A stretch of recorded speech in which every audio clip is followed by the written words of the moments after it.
Paano kaya kung ang lahat ng bata ay nakakapag-aral?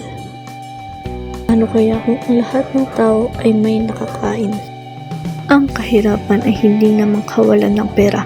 Ito rin ay kakulangan sa pagkain, edukasyon, kalusugan at oportunidad. Sa kalagayan ng Pilipinas, ang kahirapan ay sobrang kitang-kita dahil sa kawalan ng trabaho ng mga tao, mababang pasahod at madalas na kalamidad tulad ng bagyo ang nakakapagdulot dito. Ito ang layunin ng SDG number 1, wakasan ang kahirapan sa lahat ng anyo nito.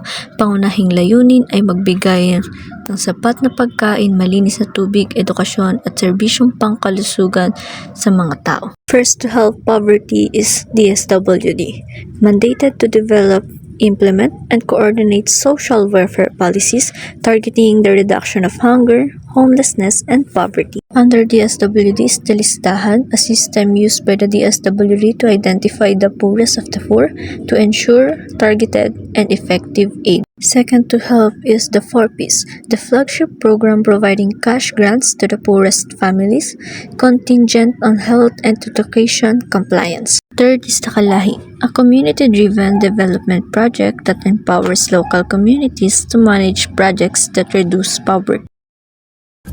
Mahalagang bigyan ng pansin ang kahirapan dahil malaki ang epekto nito sa edukasyon, kalusugan at kalidad ng buhay ng mga Pilipino.